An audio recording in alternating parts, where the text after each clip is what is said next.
Sebelum mengenal lebih dalam apa itu bullying, ada baiknya kita mengetahui kasus apa sih yang telah terjadi di Indonesia. Kita mengambil kasus bullying yang terjadi oleh anak selebritas berinisial FR dan anaknya berinisial FL, di mana FL itu adalah salah satu anggota geng yang berada di sekolah swasta Tangerang Selatan. Geng tersebut melakukan semacam ospek kepada anggota yang ingin masuk ke dalam geng tersebut. Ospek yang dilakukan semacam seperti kekerasan fisik, ancaman, dan juga pelecehan seksual, sehingga korban dilarikan ke rumah sakit dan mendapatkan luka ringan. Nah, sebelum kalian bisa mengenal apa itu bullying lebih dalam, kalian tuh harus tahu pengertian bullying terlebih dahulu. Nah, bullying itu apa sih? Bullying adalah perilaku tidak menyenangkan baik secara verbal, fisik, ataupun sosial. Nah, itu bisa terjadi di dunia nyata seperti kita bersosialisasi dengan orang lain dan di dunia maya melalui teknologi HP kita. Nah, bullying itu membuat seseorang merasa tidak nyaman, sakit hati, dan tertekan, baik dilakukan oleh perorangan ataupun kelompok. Jadi bullying ini bukan hanya dari kelompok ke seseorang, tetapi bisa dari seseorang ke seseorang. Nah,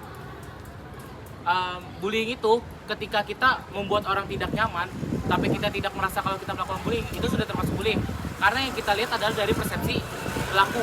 Kalau pelaku sudah merasa tidak nyaman, itu sudah termasuk ke dalam kasus bullying. Sekarang kita akan lanjut ke dalam pembahasan selanjutnya.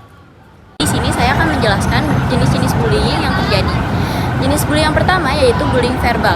Sebelum kalian mendengarkan penjelasan tentang bullying verbal, ada baiknya kalian nonton dulu nih video berikut. Alex, makan lu banyak banget sih. Pantas badan lu gede. Iya Lex, kamu kalau makan kenapa sih banyak banget? Iya, bener, lu makan mulu, Lex, badan lu udah kayak gajah.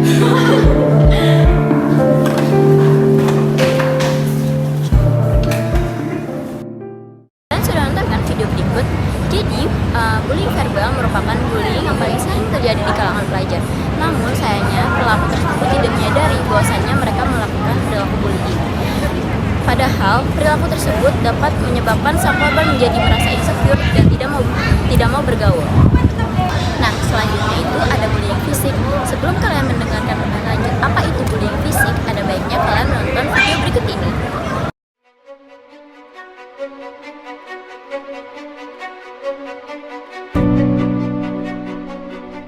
Nah, dari video tersebut kalian bisa menyadarikan bahwasannya bullying tersebut sangat berpotensi membuat korban menjadi trauma.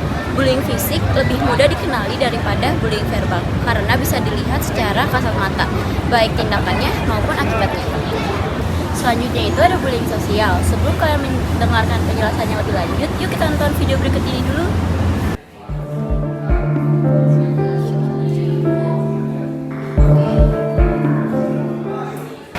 Bullying sosial ini dampaknya tidak kalah menakutkan daripada bullying sebelumnya. Bullying sosial biasanya akan menyebabkan korban menjadi tidak mau bergaul dengan orang lain.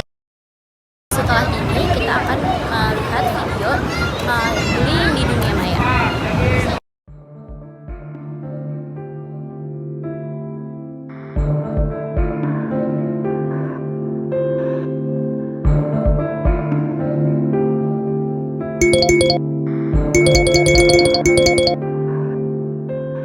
Nah, dari video tersebut kalian bisa mengetahui kan bahwasannya bullying tidak hanya terjadi di dunia nyata, namun bullying juga terjadi di dunia maya.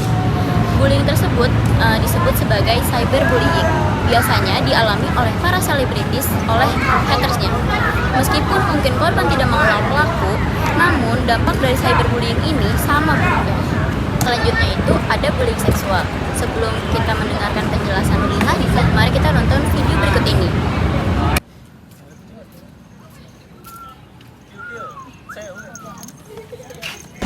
Video tersebut adalah catcalling. Kenapa catcalling bisa termasuk dalam bullying seksual?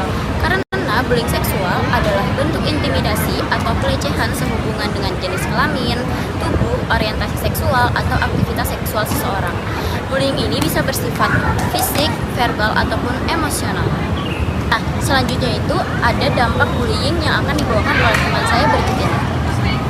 Setelah kita mengenal jenis-jenis bullying, selanjutnya kita harus tahu dulu nih apa sih penyebab bullying. Penyebab bullying yang pertama yaitu kepribadian individu.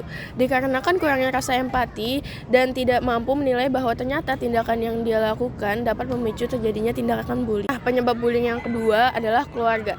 Kenapa sih keluarga menjadi salah satu faktor penyebab bullying dapat terjadi? Pelaku bullying sering berasal dari keluarga yang bermasalah. Ketika anak tersebut mendapatkan tekanan dan kurang perhatian dari orang tua, biasanya dia mencari perhatian di sekolah dengan menunjukkan kekuasaannya pada teman yang lebih remah. Hal tersebut dilakukan sebagai pelarian dirinya. Faktor bullying yang ketiga yaitu sekolah. Pihak sekolah yang mengabaikan pelaku bullying, cuek, serta kurangnya kontribusi guru terhadap menangani permasalahan siswa-siswinya secara tidak langsung memberikan peluang kepada pelaku untuk melakukan tindakan bullying. Pelaku merasa bahwa dirinya mendapatkan penguatan terhadap apa yang ia lakukan untuk menindas anak lain. Yang keempat yaitu kelompok sebaya. Beberapa anak melakukan tindakan bullying agar diterima oleh kelompok atau geng. Biasanya mereka terpaksa atau juga ada yang memang benar-benar sengaja melakukan tindakan bullying agar diakui kelompoknya bahwa dia memiliki kekuasaan atau keberanian untuk menindas anak lain yang lebih lemah. Yang kelima, lingkungan sosial dan komunitas. Faktor sosial seperti kemiskinan dan keberadaan kelompok minoritas biasanya dapat memicu bullying. Salah satu contohnya dalam faktor ekonomi yaitu pemalakan antar siswa. Pelaku biasanya berasal dari keluarga yang kurang mampu. Alhasil, ia melakukan pemalakan terhadap siswa yang lebih lemah darinya. Yang keenam yaitu media massa. Tayangan televisi dan media yang mengandung kekerasan dapat membuat bullying tampak normal atau keren.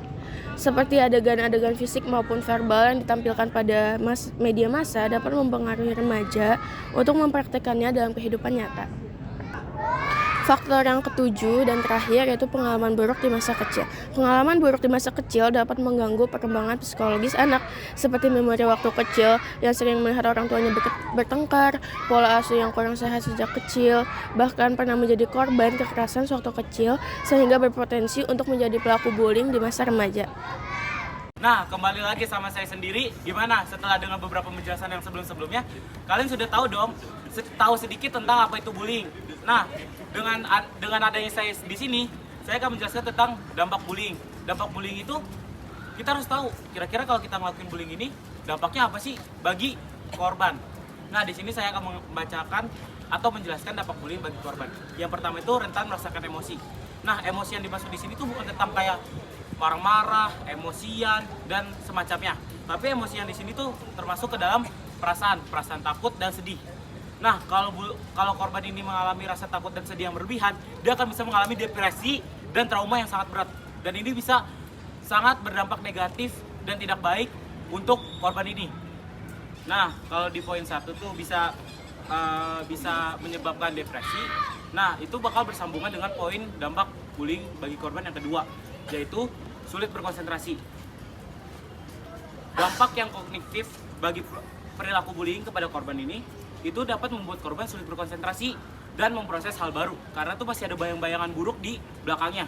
Jadi dia bakal terus fokus ke tindakan atau perilaku yang sudah membuat dia takut dan depresi. Jadi dia bakal sulit berkonsentrasi selama pembelajaran di sekolah, sehingga di kelas itu dia nggak bakal bisa memproses pelajaran-pelajaran yang diberikan kepada dia. Nah, buat dampak bullying yang ketiga itu ada tidak percaya diri. Kenapa sih tidak percaya diri ini bisa menjadi dampak bullying? Contohnya nih ya, kalau korbannya ini mengalami bullying fisik, otomatis kan pasti di bagian tubuhnya bakal ada luka-luka. Nah, luka-lukanya ini bakal bikin dia nggak percaya diri sama dirinya, karena dia bakal merasa dirinya jelek karena banyak luka-luka nih di bagian tubuhnya. Jadi bisa aja dia coba bisa duduk diem di kelas, gak gerak kemana-mana karena takut lukanya kelihatan sama yang lain. Nah, dampak bullying yang kelima itu ada pada aspek sosial, yaitu menarik diri dari lingkungan. Biasanya korban bullying akan menarik diri dari lingkungan sosial karena takut dan mendapatkan perlakuan yang sama. Karena dia udah pernah mendapatkan tindakan bullying, dia bakal takut buat bersosialisasi lagi karena takut kejadian yang sama terkena lagi ke dia. Nah, kejadian ini tuh bisa juga terjadi di kondisi cyberbullying atau bullying yang ada di dunia maya. Biasanya korban bakal takut buat gunain teknologi lagi karena dia takut terkena hujatan-hujatan atau komentar-komentar netizen yang merendahkan dirinya. Jadi dia takut, dia bakal menarik teknologinya, dia bakal mengurung diri dan lain-lain yang merugikan dirinya sendiri. Nah, kalau korban ini udah menarik diri dari lingkungan, ini bakal berkesinambungan dengan poin dampak bullying bagi korban yang kelima, yaitu sulit membentuk hubungan. Korban bakal sulit membentuk hubungan karena dia bakal masih punya rasa trust issue atau tidak percaya kepada sesamanya atau teman-temannya. Nah, padahal kita manusia sebagai manusia itu adalah makhluk sosial, yang dimana kita tuh perlu pertemanan dan hubungan dengan manusia yang lain agar kita bisa saling membantu, saling menghargai, saling menghormati dan semacamnya. Nah, selanjutnya dampak bullying bagi korban yang terakhir nih, yaitu poin yang keenam, yaitu memicu terjadinya gangguan mental. Jika korban bullying ini mengalami tindakan bullying yang sangat berat, dia bakal terus menumpuk tekanan-tekanan yang ada, sehingga jika dia sudah mengalami banyak tekanan, dia akan merasa dirinya tuh udah nggak guna lagi di kehidupan sosial. Dia udah merasa dirinya tuh nggak dianggap lagi, sehingga ini bakal berdampak buruk yang memutuskan dirinya untuk bunuh diri.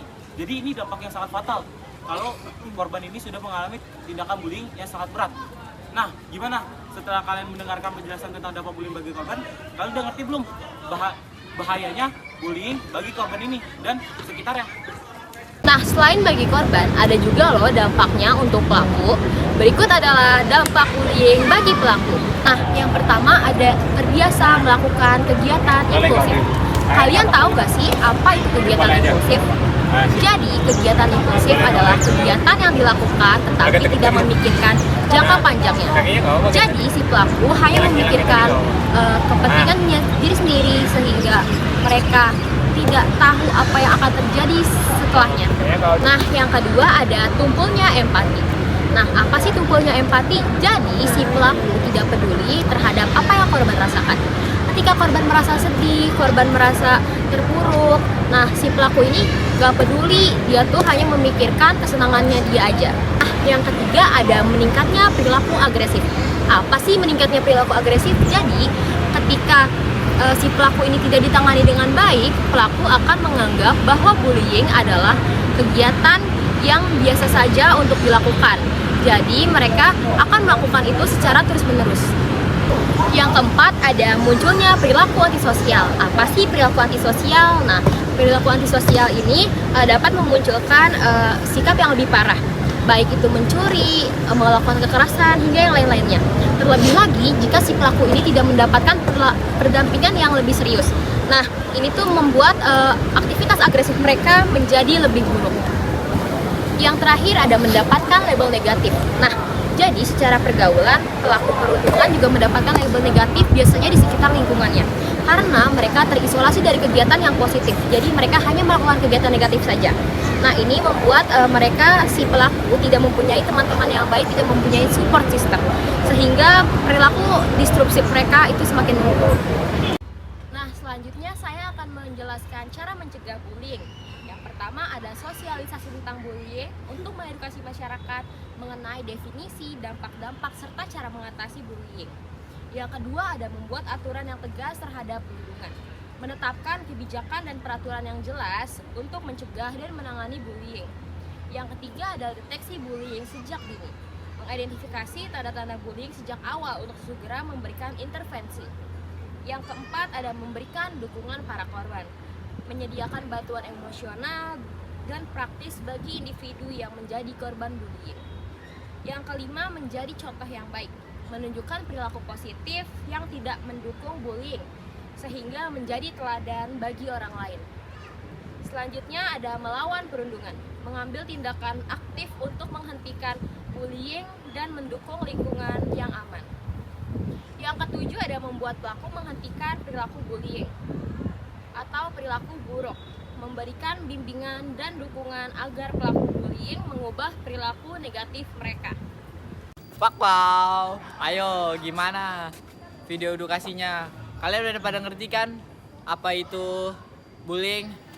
Nah, semoga video edukasi kami bisa bermanfaat ya buat kalian. Jangan lupa kasih kami feedback lewat kolom komentar dan jangan lupa buat share dan like. Terima kasih. Udah.